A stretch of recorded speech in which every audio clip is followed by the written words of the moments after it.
Il y a quelqu'un qui est dans la salle. Alléluia.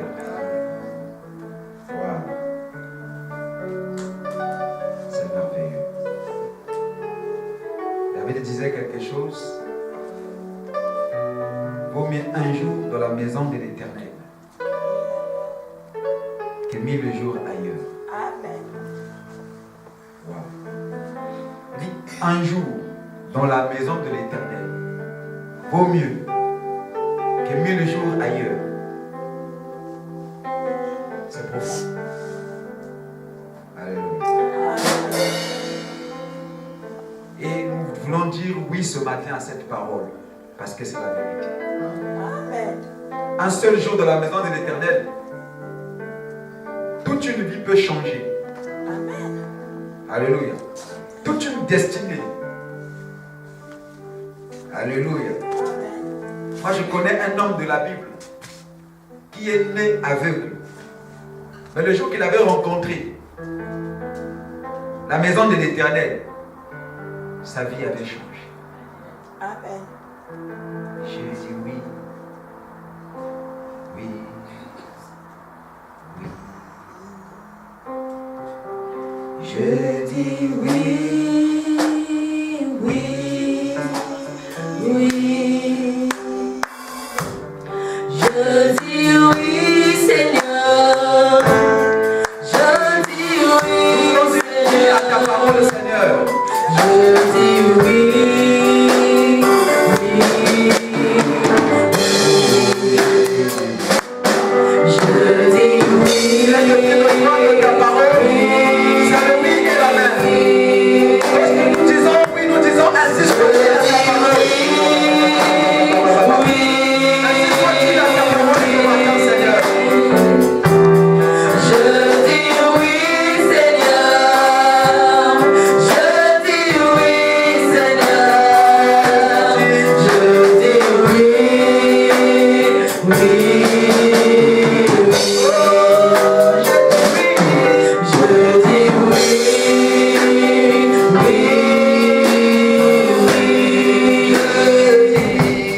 Je dis oui.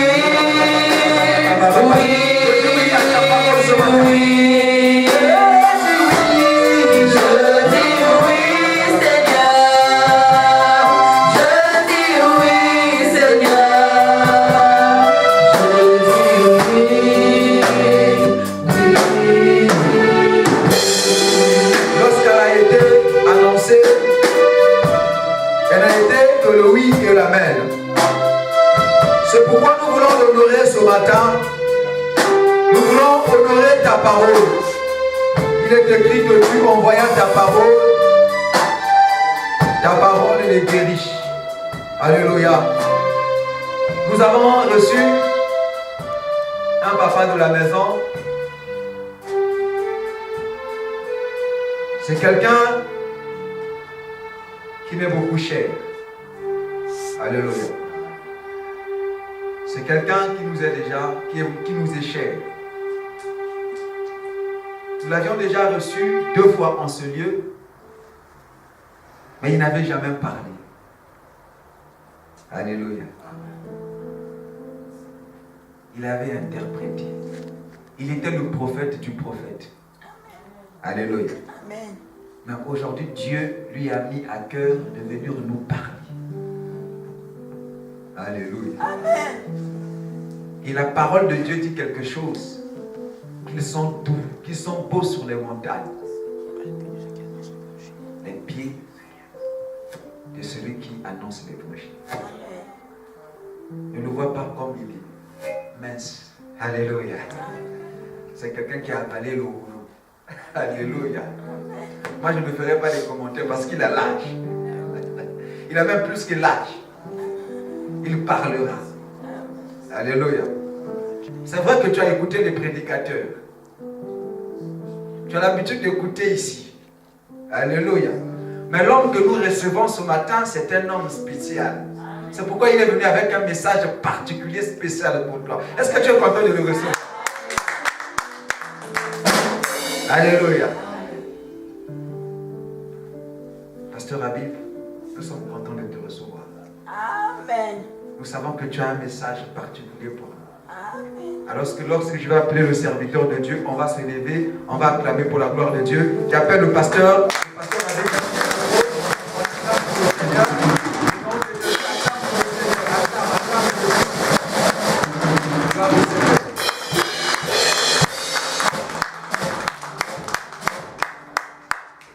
Amen. Amen. Amen. Amen. Amen. Amen.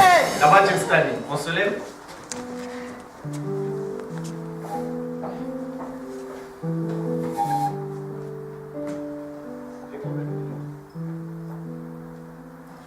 Une heure. Nous allons prier. Господь, я благодарю Тебе, спасибо за то, что Ты нас собрал.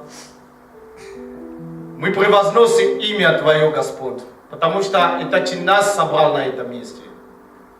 Мы не перестаем Тебе славить и благодарить.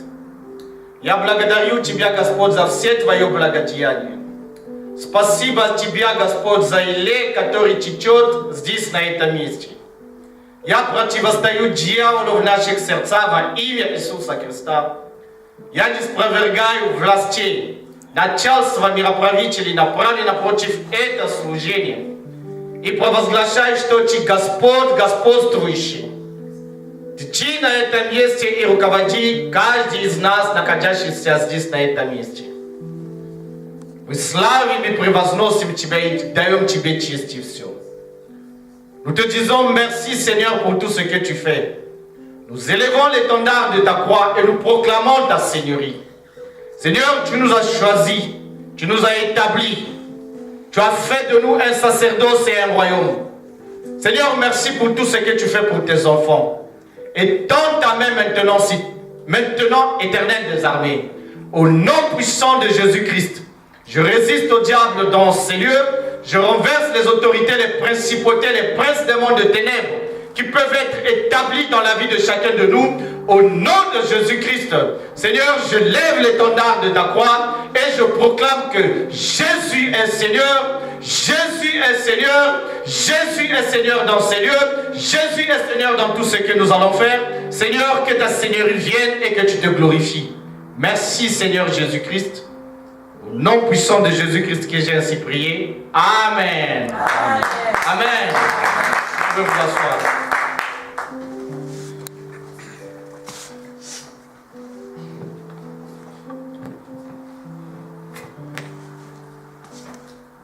Nous prenons nos Bibles dans le livre de Daniel.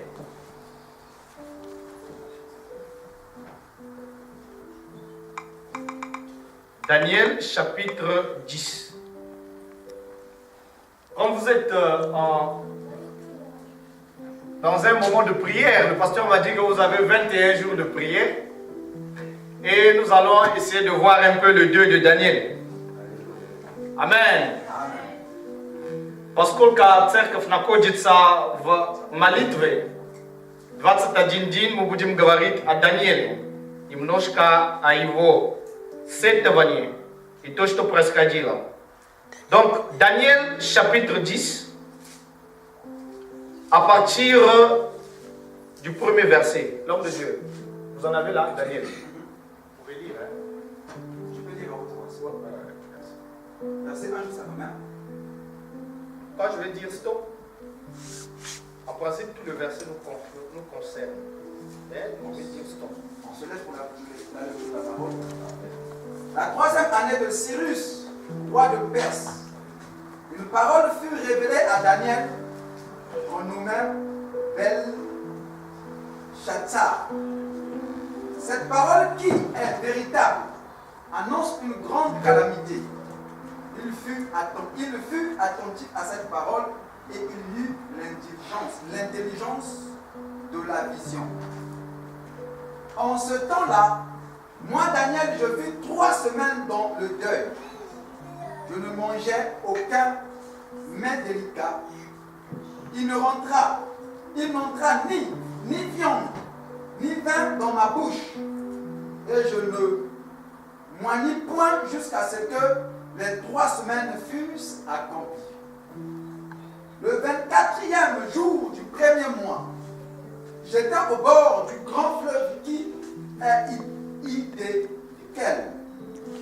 Je levai les yeux, je regardais et voici il y avait un homme vêtu de lin et ayant sur les reins une ceinture d'or du phase. Son corps était comme de chrysolite, son visage brillait comme l'éclair, ses yeux étaient comme les flammes de feu, ses bras, ses pieds ressemblaient à des reins polis et le son de sa voix était comme le bruit d'une multitude. Moi, Daniel, je vis seul la vision, et les hommes qui étaient avec moi ne la virent point. Mais ils furent saisis d'une grande frayeur, et ils prirent la fuite pour se cacher. Je restais seul, et je vis cette grande vision. Les forces me manquèrent, mon visage changeait de couleur, et fut décomposé, et je perdis toute vigueur.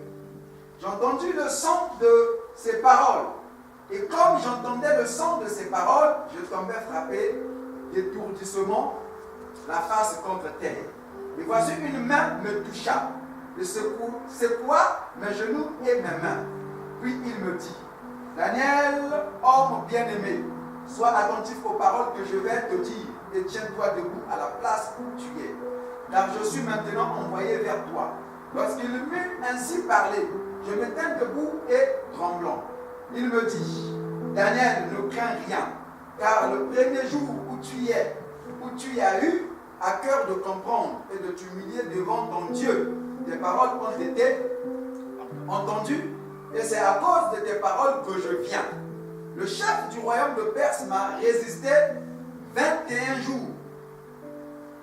Mais voici Michael, l'un des principaux chefs, est venu à mon secours et je suis demeuré là auprès des rois de Perse. Je viens maintenant pour te faire connaître ce qui doit arriver à ton peuple dans la suite des temps, car la vision concerne encore ces temps-là. Amen. Amen. Amen. Acclamez pour la parole de Dieu. Vous pouvez voir. Vous savez, le message, Dieu me l'a donné ce matin même, parce que je voulais parler un peu de l'excellence dans l'église. Mais quand je suis arrivé sur place, j'ai vu l'atmosphère, j'ai parlé avec le serviteur de Dieu.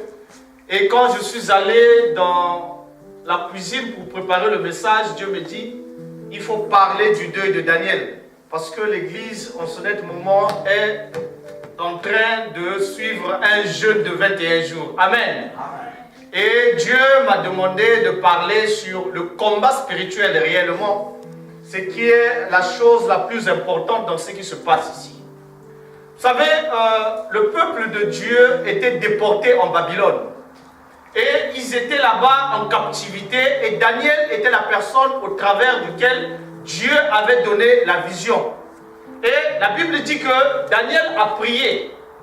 Et Dieu l'a répondu le premier jour. Amen. Mais Daniel n'a pas reçu la réponse le premier jour.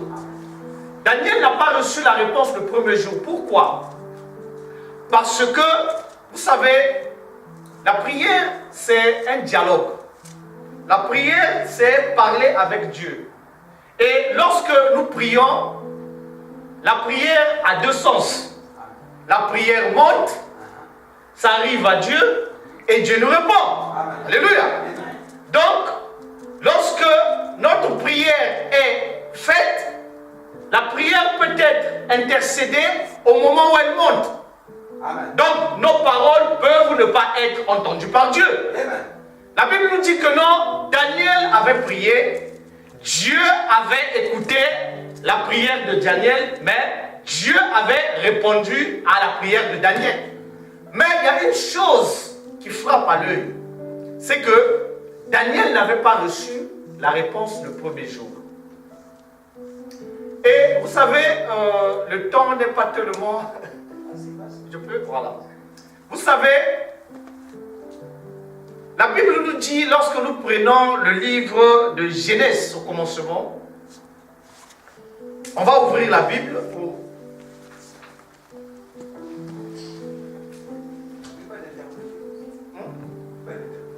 Il est en train d'interpréter.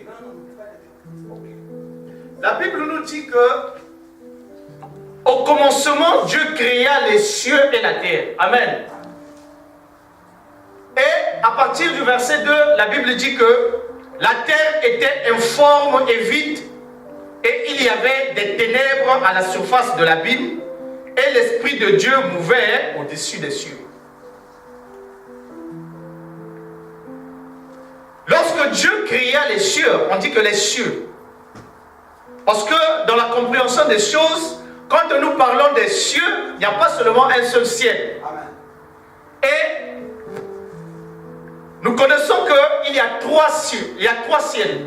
Il y a le ciel là où nous sommes, il y a le ciel là où est Dieu, et il y a le deuxième ciel.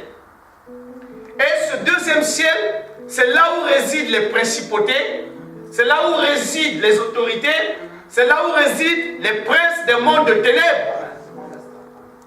Et la Bible nous dit que Daniel, sa prière qui avait été faite, Dieu avait exaucé à sa prière. Vous savez, quand la prière monte, la prière, j'avais dit auparavant que la prière peut ou ne pas être exaucée. Amen. Quelles sont les causes qui font qu'une prière peut ou ne pas être exaucée?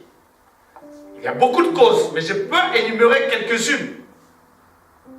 La mauvaise repentance, la mauvaise adoration, et ça peut faire que votre prière n'accède pas aux cieux, là où réside l'Éternel des armées, El Elyon. Et cela demanderait que tu puisses rentrer dans la bonne adoration et que tu puisses te repentir correctement afin que ta parole ne soit pas intercalée par les puissances du monde de ténèbres qui sont établies dans les lieux célestes afin qu'elles puissent arriver là où siège Dieu. C'est d'abord, ça c'est la première partie. Mais la Bible dit que Daniel avait prié, Dieu avait écouté sa prière.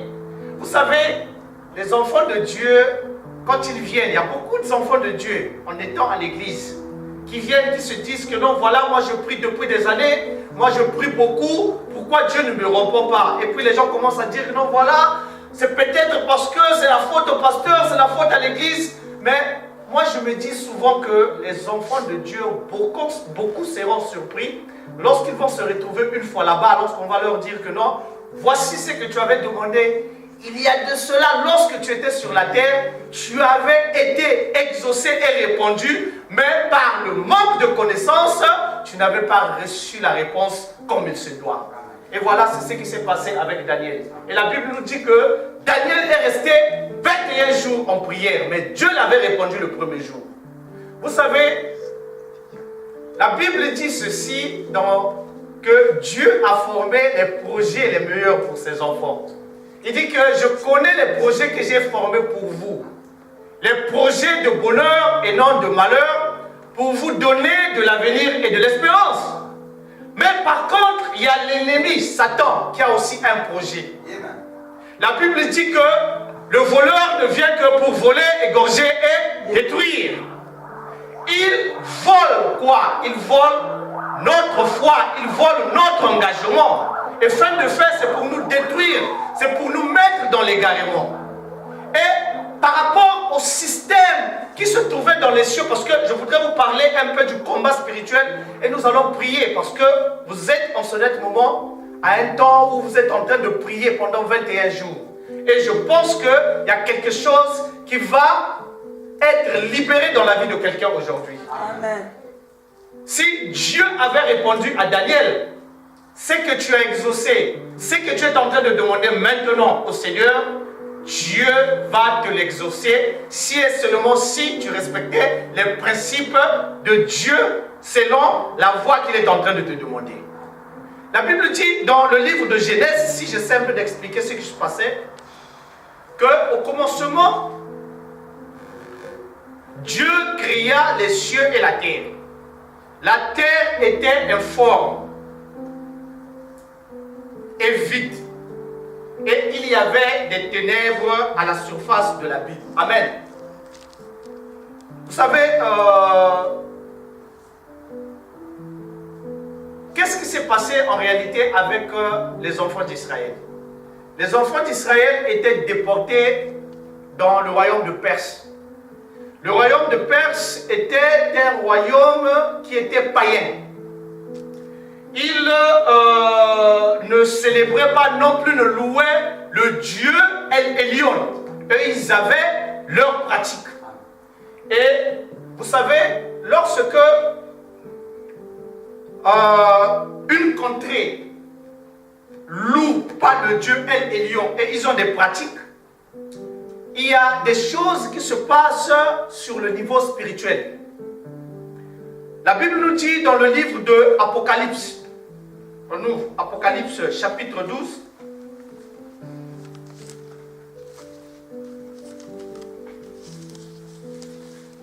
Apocalypse chapitre 12, verset 12, il dit, c'est pourquoi réjouissez-vous cieux, et vous qui habitez dans les cieux, malheur à la terre et à la mer, car le diable est descendu vers vous, animé d'une grande colère, sachant qu'il a peu de temps. Amen. Amen. Dans Genèse chapitre 1, entre le verset 1 et le verset 2, la Bible nous dit que au commencement, Dieu créa les cieux et la terre. Je m'excuse, я извиняюсь, потому что я боюсь перебиваться, потому что я по-французски. Если я буду переходить еще по-русски, это у меня осложняется немножко вот эта пробу. Я могу терять это, как называется, схождение мысли. Поэтому потом мы можем отдельно с вами поговорить, я вам коротко объясню. Хорошо? Окей. La Bible dit, au commencement, Dieu créa les cieux et la terre. Amen. Mais, à la juste surprise, la Bible dit, au deuxième verset, la terre était informe. Amen. Est-ce que Dieu peut-il créer quelque chose et laisser cette chose ne pas avoir une forme? Dieu est un Dieu qui est parfait. Dieu, quand il fait quelque chose, il arrive jusqu'à bout. Et il fait parfaitement. Et la Bible nous dit que non, au commencement, Dieu créa les cieux et la terre. La terre était informe et vide. Et il y avait les ténèbres à la surface de l'abîme. Et l'Esprit de Dieu mouvait au-dessus des eaux. Dans l'étude théologique, les gens prétendent que entre le verset 1 et le verset 2, il y a quelque chose qui s'est passé. Cette chose qui s'est passée, c'est le combat qui s'était passé dans les cieux entre Dieu et Lucifer. Et Lucifer, après ce combat, il avait été projeté sur la terre. Amen. Nous pouvons lire cela dans le livre de Ézéchiel, chapitre 28. Nous pouvons lire cela aussi dans le livre de Apocalypse, chapitre 12, à partir du verset 1 jusqu'en bas. Donc, il y a quelque chose qui s'est passé et Lucifer était projeté d'en haut, il est descendu sur la terre. N'ayant pas eu de place pour rester sur la terre, il a fait logement au deuxième ciel. Et c'est pour cela, entre nous qui sommes au premier ciel et Dieu qui est au troisième ciel, entre Dieu et nous, il y a la résidence de Lucifer. Alléluia. C'est pour cela, lorsque nous prions, notre prière, avant d'arriver à Dieu, ça traverse le deuxième ciel. Et lorsque Dieu aussi nous répond à nos prières, parce que vous savez, Dieu est un Dieu d'ordre. Alléluia. La Bible dit dans le livre de 2 Corinthiens, chapitre 10, celui qui trouve à partir du verset 4, je pense. 2 Corinthiens, chapitre 10, à partir du verset 4, vous m'excusez, c'est pas ma Bible, donc je suis en train de... 15. Ouais, Car les armes avec lesquelles nous combattons ne sont pas charnelles, mais elles sont puissantes par la vertu de Dieu pour renverser les forteresses. Nous renversons les raisonnements et toute hauteur qui s'élève contre la connaissance de Dieu et nous amenons toute pensée captive à l'obéissance de Christ. Nous sommes prêts aussi à punir toutes nos obéissances lorsque notre obéissance sera complète. Amen. Et dans le livre de Éphésiens chapitre 6, la Bible nous dit à partir du verset, je pense, 12, et la Bible nous dit ceci: car nous n'avons pas à lutter contre la chair et le sang, mais contre les dominations, contre les autorités, contre les princes de ce monde de ténèbres, contre les esprits méchants dans les lieux célestes. Amen. Donc, vous comprenez que Lucifer qui avait élu domicile au deuxième ciel, nous comprenons que le deuxième ciel, c'est le domicile de Lucifer. Et lorsque nous prions, donc notre prière traverse le deuxième ciel pour arriver au premier ciel. Et lorsque la réponse nous est donnée, la réponse doit traverser aussi le deuxième ciel pour arriver jusqu'à chez nous. Allez, amen, amen. Donc, Daniel qui était en prière, il a fait la prière. La Bible dit que non, Dieu a répondu à Daniel. Vous savez, tout ce que le monde actuel fait, c'est une copie de ce qui se trouve dans les cieux. Amen. La Bible dit que Dieu a envoyé le messager parce que Dieu est un Dieu d'ordre. Dieu, quand il fait ces choses, il fait en ordre et c'est parfait. Et la Bible dit, Dieu a envoyé le messager. Le messager, vous savez, lorsque nous prions, lorsque nous sommes en prière, comme le gouvernement céleste, c'est un gouvernement qui est très bien organisé. Donc, chaque membre de ce gouvernement a un travail précis qu'il accomplit. Celui qui amène le message, ce n'est pas celui qui va combattre. C'est pour cela, la Bible dit que lorsque Dieu a envoyé le messager, Dieu a envoyé le messager, c'est Gabriel. C'est ce que nous avons lu dans le livre de Daniel. Gabriel, quand il est arrivé au deuxième ciel. Le deuxième ciel, comme le royaume des Perses. Lorsque la Bible nous dit que le prince du royaume de Perse, ce n'est pas le prince du royaume de Perse physiquement qui a combattu Gabriel. Ce sont les autorités, ce sont les principautés, les princes du monde de ténèbres qui gouvernaient cette royauté, qui dirigeaient le royaume de Perse. C'est comme dans chaque cité, dans chaque pays, dans chaque famille, dans chaque contrée, dans chaque quartier, il y a des autorités. Vous voyez, la hiérarchie est là. Il y a des autorités, il y a des principautés, il y a des princes du monde de ténèbres, et les moins élevés, ce sont les esprits mauvais. Donc vous voyez la hiérarchie. Il y a d'abord les autorités, il y a les principautés, il y a les princes du monde de ténèbres, et enfin, en dernière position vient les esprits mauvais, les esprits méchants établis dans les lieux célestes. Donc, lorsque Gabriel était envoyé pour pouvoir donner le message, vous savez, lorsque Dieu veut te bénir, Dieu ne descendra pas du ciel pour venir te bénir. Dieu, il est souverain. Il est assis sur son trône. Dieu, lorsque tu donnes ta requête, Dieu a un gouvernement céleste et le gouvernement est bien organisé. Et Dieu donne le commandement. Il dit, voilà mon fils là-bas sur terre, il a besoin de telle chose. Et celui qui est le messager, comme étant le ministre de la presse, il va aller pour donner le message. Et lorsque Gabriel est arrivé au deuxième ciel, comme ils étaient dans le territoire perse, ce territoire était gouverné par des esprits. Ce territoire était gouverné par des autorités. Je vais vous faire une petite énumération sur le combat spirituel. Lorsque les gens prient dans le combat spirituel, les gens disent je vais lier, je vais faire ceci. Vous savez, lorsque le diable était venu menacer Jésus-Christ, la Bible dit qu'il était venu menacer Jésus-Christ par la parole. parce qu'il connaît la parole. Et il voulait savoir si réellement Jésus aussi connaît la parole. Et l'ennemi, quand il connaît que tu ne connais pas la parole, il dit que j'ai problème à un délitant, donc je peux le doubler. Mais lorsqu'il sent que toi tu connais la parole, parce que la Bible dit que le diable était venu tenter Jésus, il a dit qu'il est écrit. Et la Bible dit que Jésus répondit, il est aussi écrit.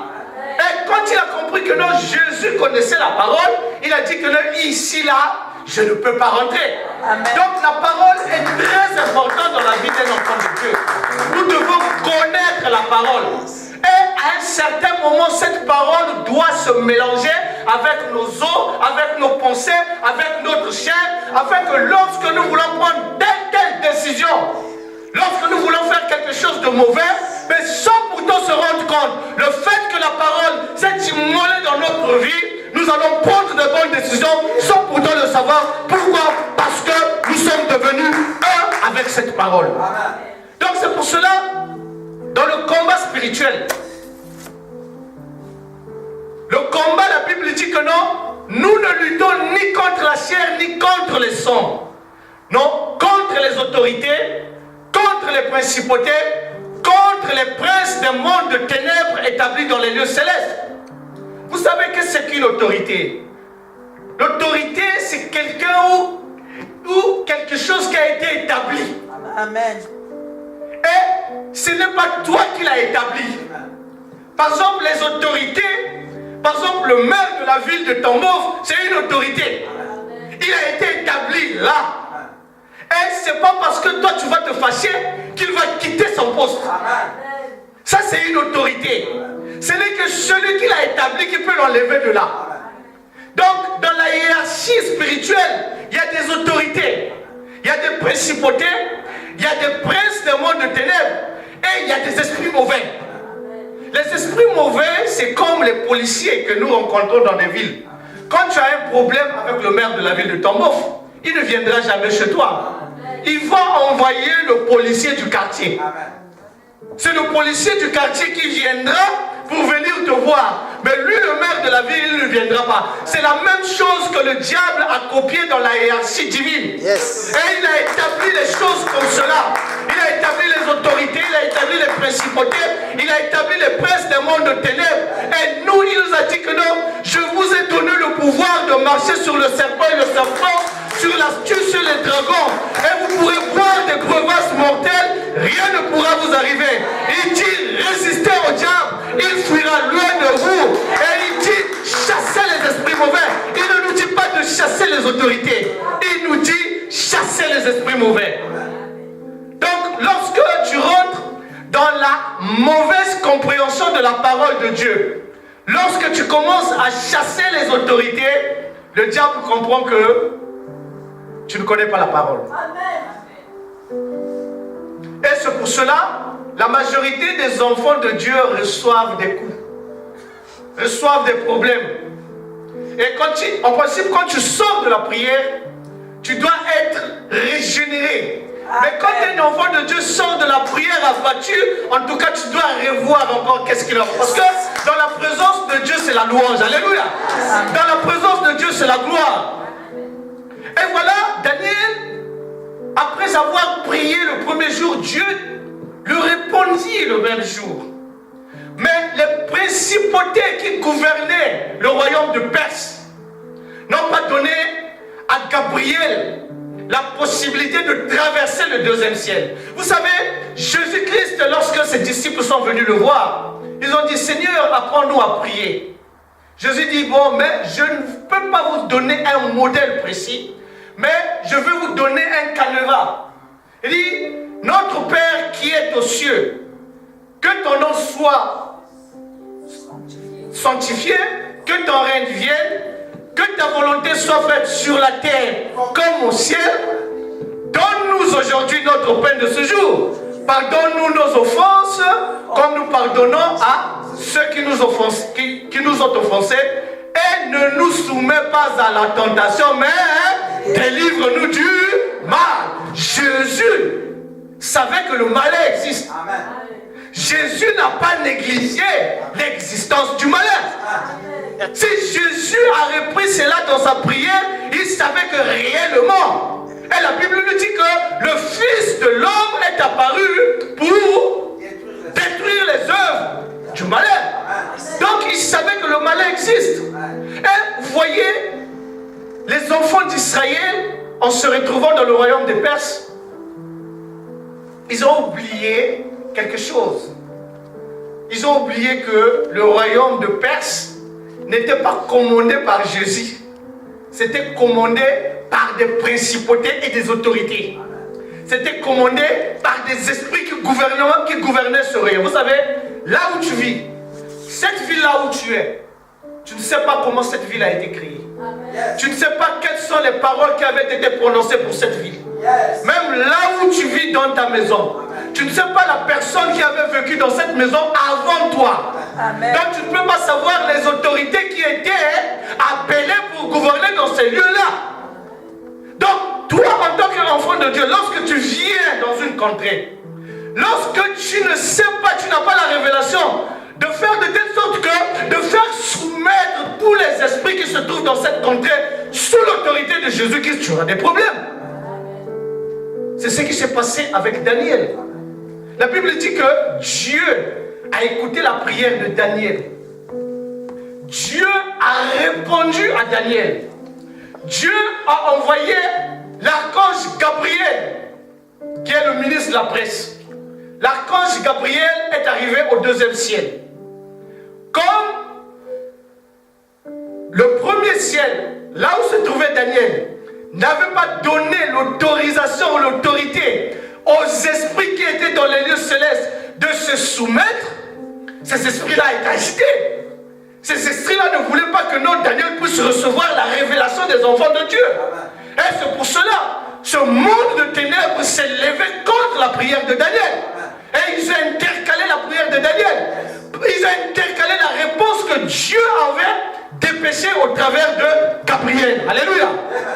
La Bible dit, gloire soit rendue à Dieu. Daniel était resté en prière. Daniel était dans le jeûne. Daniel continuait à intercéder.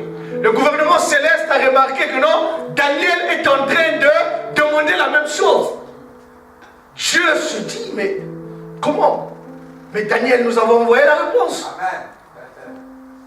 Mais comment jusqu'alors Daniel ne reçoit pas sa réponse? Voilà le problème.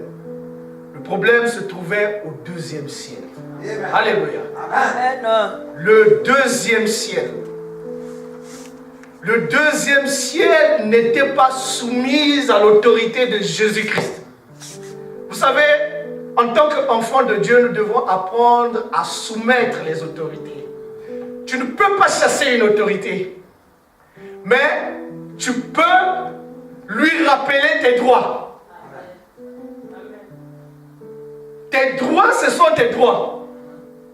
Si une autorité rentre chez toi dans la maison, même si c'est le maire de la ville, mais si tu lui dis, tu lui rappelles tes droits selon la Constitution, et, selon la Constitution, je n'ai pas le droit, je reste. Même le policier, même s'il arrive chez toi, mais si tu lui rappelles tes droits selon la Constitution, il va se retirer.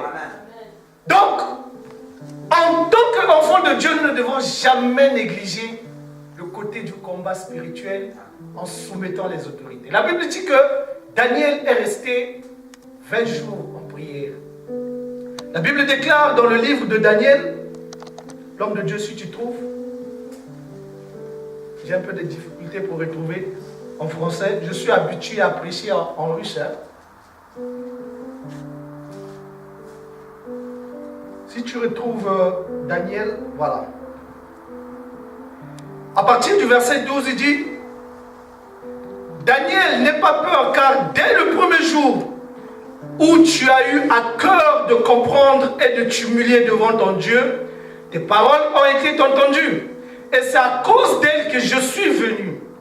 Le chef du royaume de Perse m'a résisté, mais Michaël, l'un des principaux chefs, est venu à mon aide et je suis resté là près des rois de Perse. Je viens maintenant pour te faire comprendre ce qui doit arriver à ton peuple dans l'avenir, car la vision concerne encore cette époque-là. Amen. Donc, pendant que Gabriel était arrêté là, on ne le faisait pas passer. Et comme il était resté en train d'intercéder et de demander la même chose, le royaume céleste, le gouvernement céleste, a dépêché Michael. Michael, c'est le ministre de la Défense. Michael, c'est le combattant. Michael, c'est celui qui vient combattre. Michael, c'est le guerrier. Michael, lorsqu'il est venu avec ses troupes, la Bible dit, Michael a commencé à combattre et au moment là, Gabriel est descendu et il a apporté le message qui était destiné à Daniel. Vous savez, dans nos prières, nous ne devons pas négliger le côté du combat spirituel. Et le combat spirituel doit être fait d'une manière intelligente. Vous savez, la Bible dit, résistez au diable et il fuira loin de vous. La Bible ne nous dit pas de lier le diable. Vous savez, le gouvernement céleste, c'est comme le gouvernement. Le diable, il a copié le gouvernement de Dieu. Ce que Lucifer avait vu dans les cieux, c'est ce qu'il a copié, c'est ce qu'il a fait dans le deuxième ciel, et c'est ce qui se fait sur les gouvernements humains aussi. Lucifer, il est assis sur son trône. Il ne se déplace pas. Il ne se déplace pas. Donc quand tu vas dire je te lis, il dit mais celui-là encore c'est quoi? Lucifer, il est assis. Il donne des ordres. Il donne des ordres aux autorités. Les autorités transmettent aux puissances du monde des ténèbres. Les puissances du monde des ténèbres transmettent aux esprits méchants.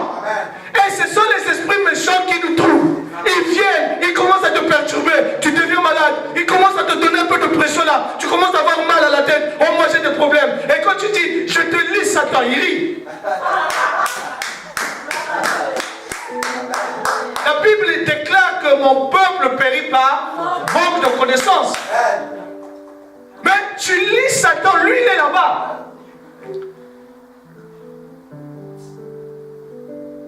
La Bible dit, résistez au diable. Il fuira loin de vous. Est-ce que Jésus avait lié le diable quand il était venu chez lui? Il avait résisté par la parole. Le diable était venu avec la parole. Lui il a dit, il est aussi écrit. Ça c'est la résistance. La Bible dit, résistez au diable. Il fuira loin de vous. Le diable peut venir avec l'oppression, avec beaucoup de choses. Mais si tu connais la parole, si tu connais la parole, tu lui rappelles ce qui a été fait à Golgotha, tu lui rappelles tes droits, il fuira loin de toi. La Bible dit que nous avons le pouvoir de renverser les autorités, les principautés, les princes des mondes de ténèbres. Amen. Lorsque l'ennemi vient nous attaquer, comment est-ce qu'il vient nous attaquer? Il vient nous attaquer en nous donnant des mauvaises pensées. Afin de mettre, comment on dit ça en français? En russe, c'est tvirdine. Non, ce n'est pas des confusions. Attendez, nous allons ouvrir. Hein? Non, pas les doutes. Pas les crédits. On ouvre le livre de 2 Corinthiens, chapitre... L'oppression. 2 Corinthiens 10. 2 Corinthiens 10. Je pense là-bas, il y en a 2 Corinthiens 10.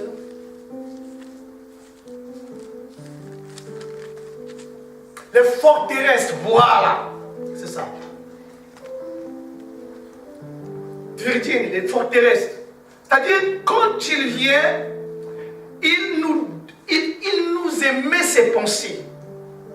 Et ces pensées-là forment en nous des forteresses. C'est pour cela, la Bible dit, nous avons le pouvoir de renverser les forteresses. Quelles sont ces forteresses? Ce sont des forteresses, là tu n'es pas encore malade. Mais les forteresses viennent te dire que non, tu vas tomber malade. Tu vas tomber malade. Tu commences à recevoir cela. Tu commences à croire cela. Et ça se forme au-dedans de toi. Toi, au lieu de renverser cela, toi tu reçois cela. C'est ça le problème. Le premier problème d'abord, c'est de résister au diable. Et de renverser les autorités, les principautés, les forteresses. Parce qu'une autorité, c'est quoi? Une autorité, elle est assise sur son trône.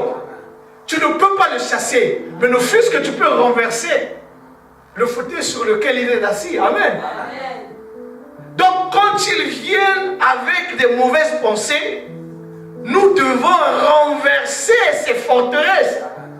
Ne le recevons pas. Par quoi? Par la prière. Au nom de qui? De Jésus-Christ. Nous renversons les forteresses, les autorités, les principautés, les princes du monde de ténèbres établis dans les lieux célestes. Vous savez, les forteresses, les princes du monde de ténèbres établis dans les lieux terrestres, dans les lieux célestes pour chaque contrée, ils ont des dominations et ils ont le travail effectué. C'est pour cela que vous allez remarquer que dans une même ville, dans un quartier, c'est la prostitution qui gagne, dans l'autre quartier, c'est l'alcoolisme, dans le troisième. Pourquoi? Parce que les forteresses des autorités qui gouvernent ces quartiers-là, ce sont les démons qui gouvernent ce péché. Et lorsque tu as la révélation, en tant qu'enfant de Dieu, rempli de l'Esprit de Dieu, lorsque tu proclames tes prérogatives, tu proclames ce qui t'a été donné, tu lui rappelles cela, il connaît la Constitution, il va te lâcher. Et c'est ça. Et la Bible dit, troisième catégorie, Dieu nous a donné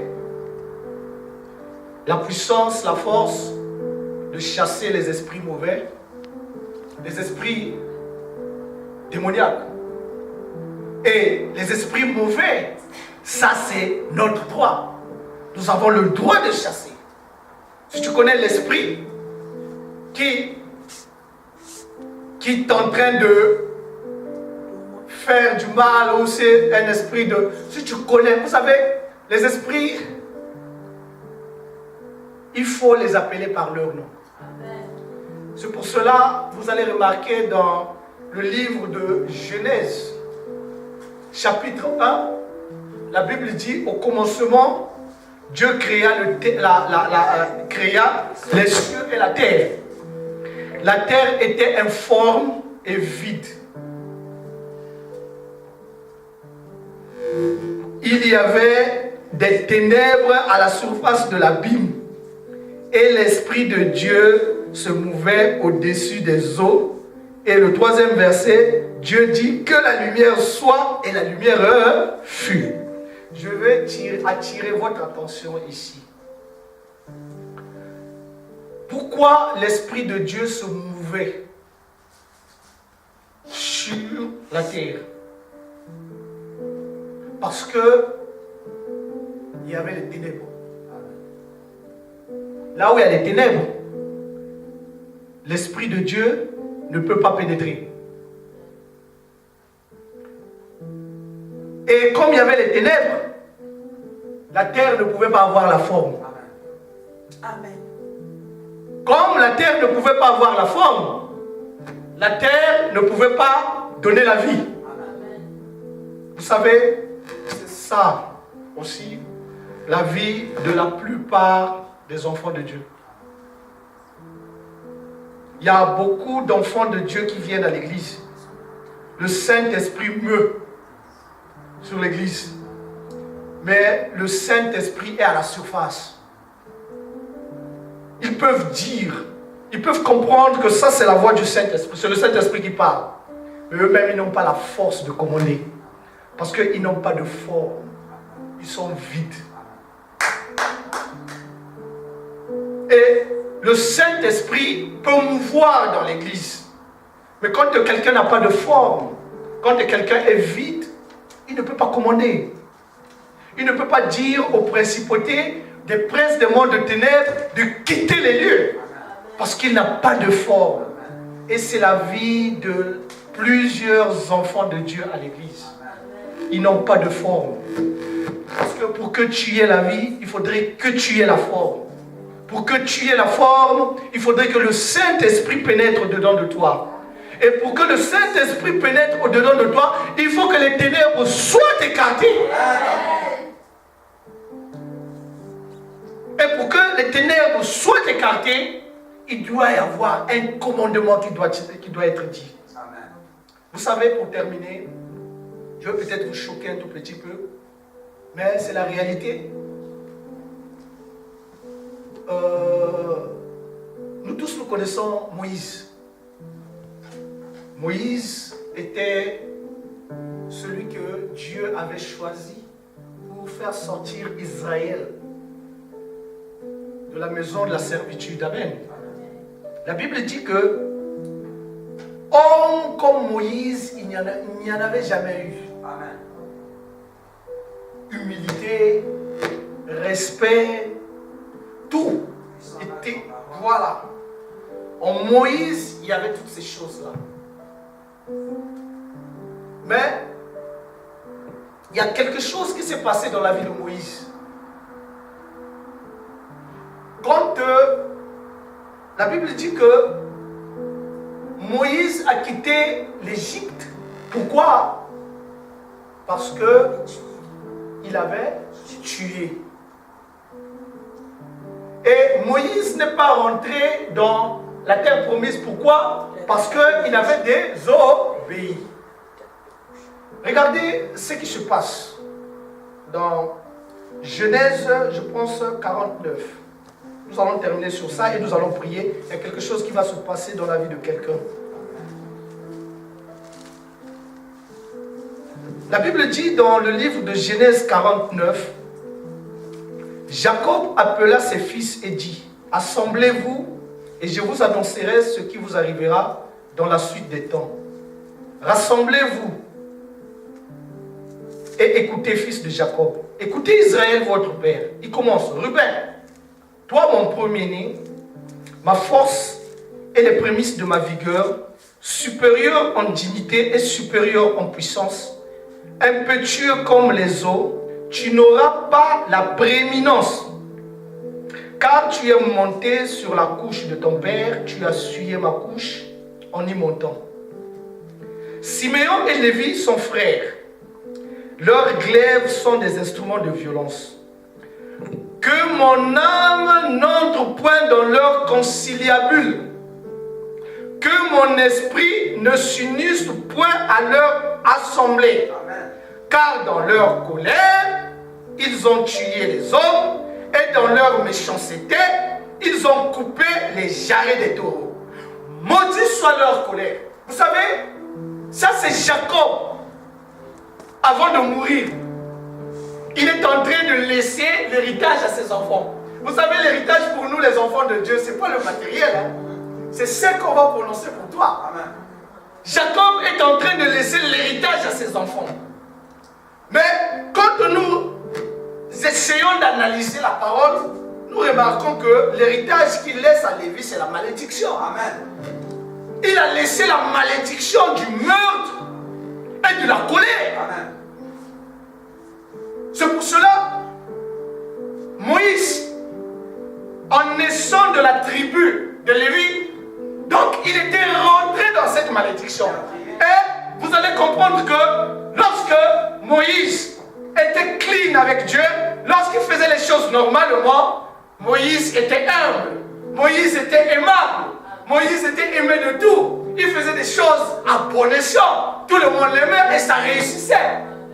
Mais il suffisait qu'une seule fois, Moïse rentre dans la colère, la malédiction de Lévi, ces démons qui criaient, tue, abat, fais ceci, ont trouvé des portes pour pouvoir rentrer dans la vie de Moïse. Et Moïse a fait quoi? Il a tué.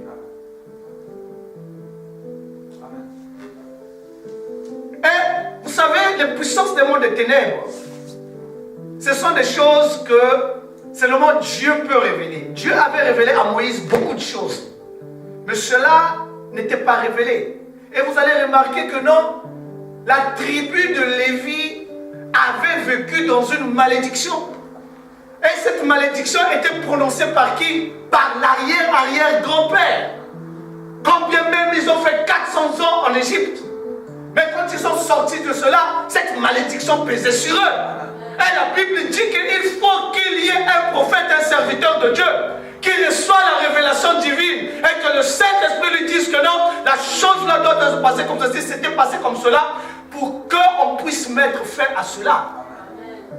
Et jusque-là, pour Moïse, personne ne s'était porté garant pour pouvoir bannir cette malédiction qui pesait sur Lévi, la tribu de Lévi. Et nous allons comprendre que c'est ce qui a fait que Moïse est sorti après avoir tué quelqu'un. Parce que quand il a tué, il est revenu dans ses sauces. Il a compris qu'il avait mal agi. Il a fui. Et la même chose, il n'est pas rentré dans la terre promise. Vous savez, pour clôturer les puissances des mondes de ténèbres, ce sont des choses réelles. Le monde spirituel, c'est un monde réel. C'est un monde qui est réel comme le monde physique. Et les enfants de Dieu, nous devons être attentifs. Et nous devons être avec Dieu. Quand tu as accepté Jésus-Christ, vous savez, la Bible dit que il nous a rachetés de la malédiction de la loi, en devenant malédiction. Comme il est dit que maudit quiconque est pendu au bois, afin que la bénédiction d'Abraham ait son accomplissement sur nous les païens, au travers de la mort de Jésus-Christ. Donc, quand nous acceptons Jésus-Christ, nous devons l'accepter de tout notre cœur, de toute notre âme, de tout notre esprit. Il n'y a pas de moitié. Parce que, vous savez, nous revenons de loin. Nous revenons de très loin. Il y a beaucoup de choses. Le sang de Jésus-Christ nous lave. Le sang de Jésus-Christ nous purifie. Mais la Bible déclare que un peuple sans révélation d'en haut est un peuple sans frein. Nous devons avoir toujours et demander dans la prière que Dieu nous donne la révélation en ce qui concerne tout ce que nous voudrons faire dans la vie. Parce que sans la révélation d'en haut, nous marchons comme un peuple sans frein. Et la Bible dit que le peuple de Dieu périt par faute de connaissance. Donc si tu as la connaissance, il y a des gens qui proclament les paroles sans pourtant savoir l'efficacité ou la puissance de cette parole. Mais ça devient des paroles vaines. Ça devient comme la terre qui n'a pas de forme, qui est en train de prononcer les paroles. Et l'ennemi, il est assis, il regarde, il dit, oh là là, mais celui-là, qu'est-ce qu'il est en train de raconter encore? Et quand les choses commencent à se manifester dans ta vie, oh voilà, Dieu m'a abandonné. Dieu ne t'a pas abandonné. Dieu ne t'a pas abandonné tout simplement parce que tu es en train d'utiliser la parole de Dieu sans pourtant connaître comment l'utiliser. Mais je voudrais qu'aujourd'hui, qu'il y ait une révolution dans ta vie. Amen. Personne ne voit Dieu, mais nous voyons la manifestation de Dieu dans nos vies. Amen. Lorsque quelqu'un va rentrer ici pour venir à l'église, si c'est un païen qui vient pour la première fois, il va venir ici. Dieu, il ne le verra pas, mais il verra nous qui sommes ici, nous qui sommes l'image de Dieu. Et en sortant d'ici, il doit se dire que non, réellement j'étais à l'église, bien que je n'ai pas vu Dieu, mais j'ai senti sa présence. Donc, Dieu doit se battre. Je ne sais pas ce que tu es en train de demander à Dieu aujourd'hui pendant ces 21 jours de prière. Ma demande serait que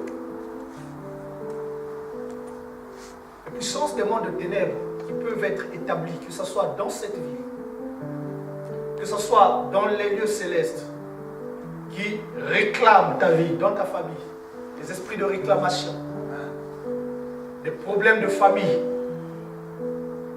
des soucis, des problèmes, des décisions prises dans des sociétés secrètes sur toi, contre toi, dans ta famille, que ce soit ici, que ce soit nul et sans effet au nom de Jésus-Christ. Et que ta prière que tu es en train de faire maintenant là, pendant ces 21 jours de jeûne, que Dieu, le fait que nous nous sommes réunis ici, le fait que nous demandons que notre foi à nous, la foi, c'est-à-dire cette foi d'ensemble là, puisse attiser le feu et que ça puisse s'allumer jusqu'à éteindre les flets du malin et que les cieux soient ouverts là où tu vis, là où tu fréquentes, et que tout ce qui mijote contre toi, qu'il soit abattu au nom de Jésus-Christ. Nous allons prier. Je prie à l'assemblée de se lever.